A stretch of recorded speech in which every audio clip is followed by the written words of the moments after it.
Well, since the spring of 2020, we may be feeling that our world has been flipped upside down when we consider where we are now compared to where we were prior to this global occurrence of COVID-19. We're seeing government mandates, suicides, bankruptcies, and now a great divide among Canadians and Albertans.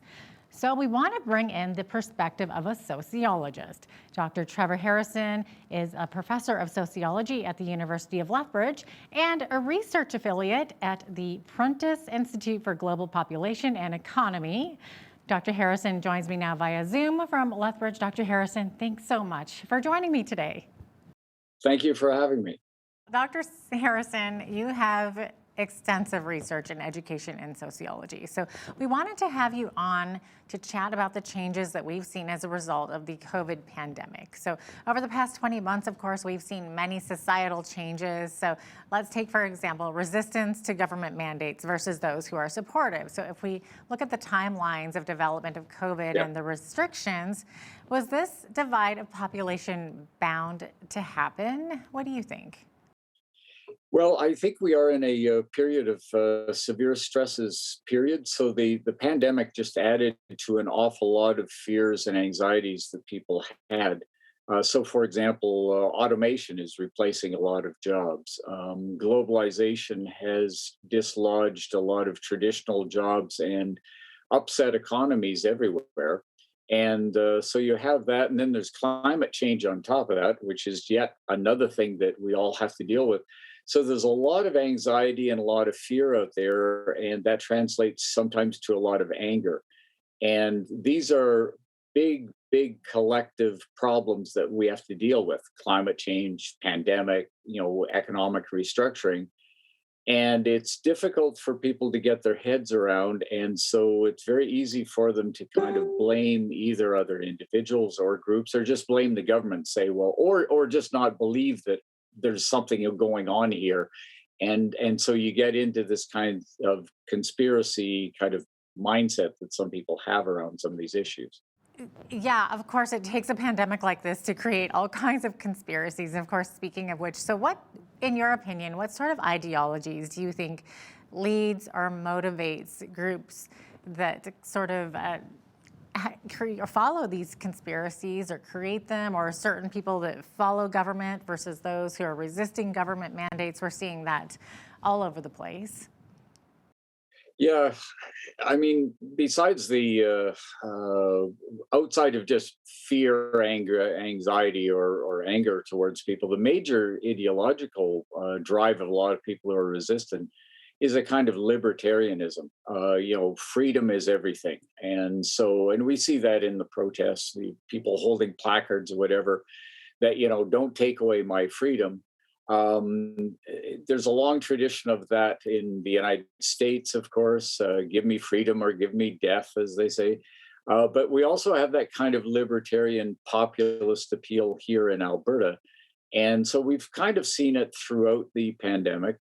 And there's also just fatigue. I think there's a number of people who are just at this point tired and anxious again. And so they don't want to believe that the problem is as bad as it is, or at least they're fooling themselves that it isn't. So, yeah, and I think you're right that we're seeing people stand up and sort of revolt against what's happening. People, like you said, people are just tired of it, and they just want things to get back to normal.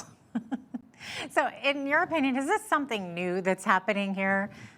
We've sort of seen this in bits and pieces in the past. Even over hundreds of years, we've had people who are resistant to or don't believe the problem is as bad as it is, right? So, but I think it's been magnified in recent years by social media.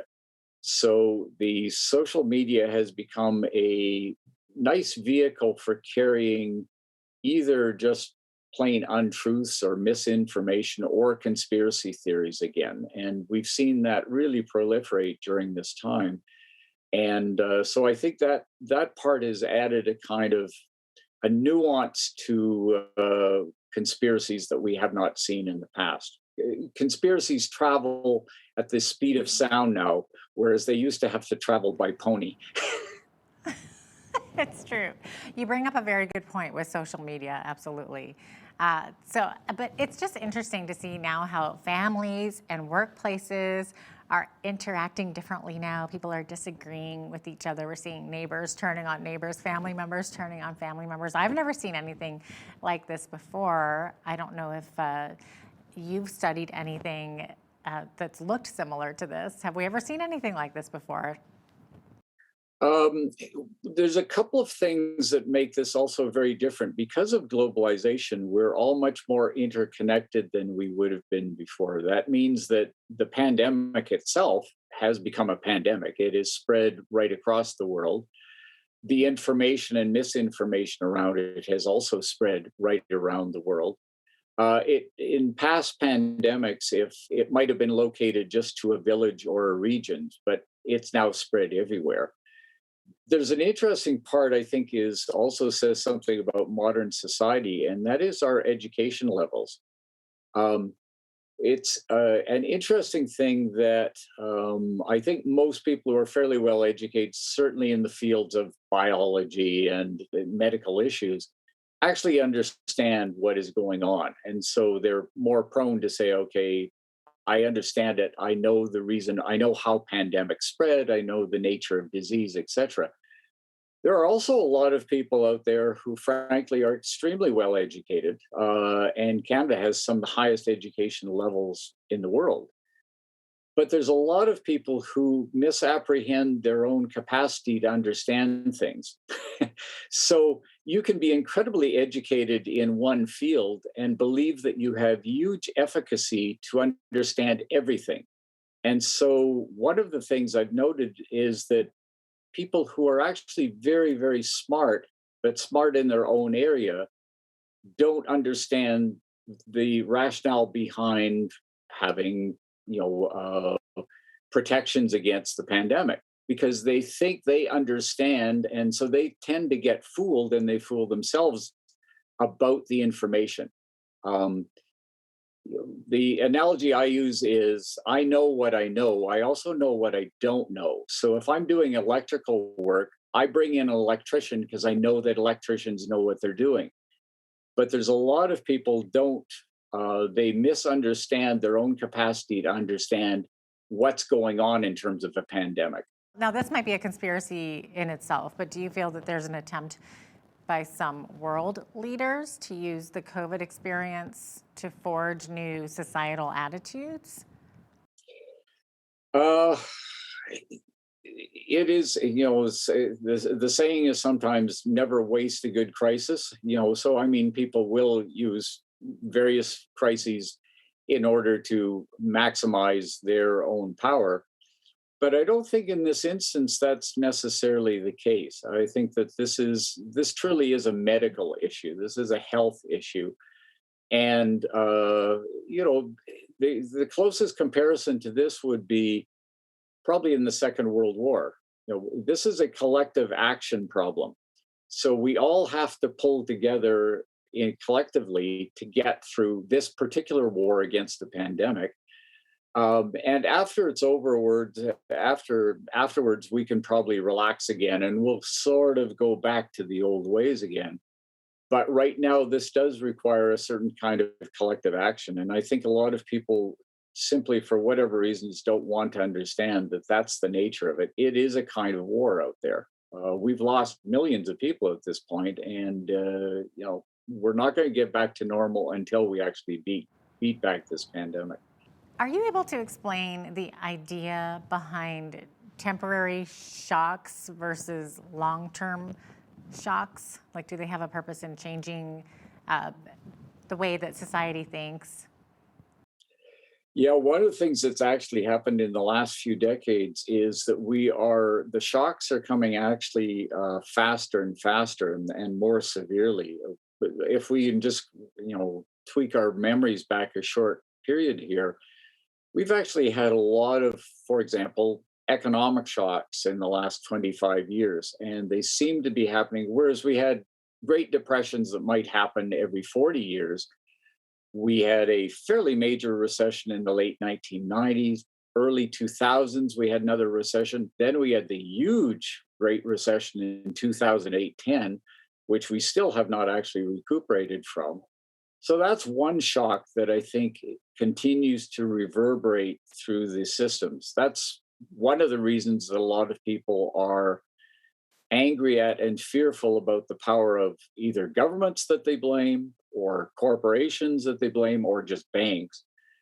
Then you add on top of that the very real climate shocks that we're getting. And we're looking out to BC right now and we see the massive flooding following on the heels of massive fires, heat waves around the world that are unprecedented in their severity and their longevity. Um, and then on top of that, we've got this pandemic now. So we're getting a lot of shocks that are in some sense also interconnected, but in very complex ways. And I think again, this has provided a kind of added to fear and anxiety, and again, the belief that someone must be doing this. And so, who do we blame for it? Speaking of which, there's also a term floating around that's referred to as countless rebellions as a tool for creating new society in Canada. Can you shed any light on this tool or others that are similar? Yeah, I haven't heard that particular term before, but we are in kind of a period where it's very easy to mobilize people towards some kind of collective action. So you have individual actors as well, but collective actions to try to change things. And so, for example, the Extinction Rebellion is primarily young people who are upset with what's going on with climate change and believe that really the world is not going to a good place unless we take some pretty radical action. But you also get, and more scarily, I think, actually on the political right, you get really the rise of neo-fascist movements. Proud Boys and others. We saw this down in the United States during the Trump administration. There are some extremely dangerous hard right movements and governments in Europe, in Hungary, much of the former Soviet East Bloc. This is a kind of reversion to Nazism, fascism. And again, it follows, though, the same kind of pattern where things are going wrong. And so groups of people are looking for a savior, some messianic figure, some movement that is going to save us because groups of people have lost faith in traditional institutions, governments, parties, corporations, whatever. And they say the old path isn't working. We need someone else that's going to save us. And so that's why you're seeing particularly a lot of, as I said, a lot of movements on the political right that are promising some kind of fast and swift action to get things back to normal again. It's very, very interesting. So, where are we headed with all of this? What does our future look like? Well, it may look not very good at the moment, and but the only way out for human beings is really through clear and rational action. Again, working together, though. There's no way. Most of these problems are so huge that individuals can't, in and of themselves, solve them. So there is a requirement here for collective action. Um, the We have to work through some kind of governing authority. That means government. We should not, of course, be uncritical of governments. And as citizens, we should actually work to make sure that governments are, in fact, representing us. But we need clear, rational, objective evidence to act on to try to work through these things. There's no way to fantasize our way out of these things. A pandemic is a real thing. Economic problems are real things. Climate change is a real thing. We need to think our way through and first of all, acknowledge what the real problems are out there, and then think of a plan of action to deal with it. Dr. Trevor Harrington, thank you so much for all of your insight today, and thanks for being with us today. Thank you for having me.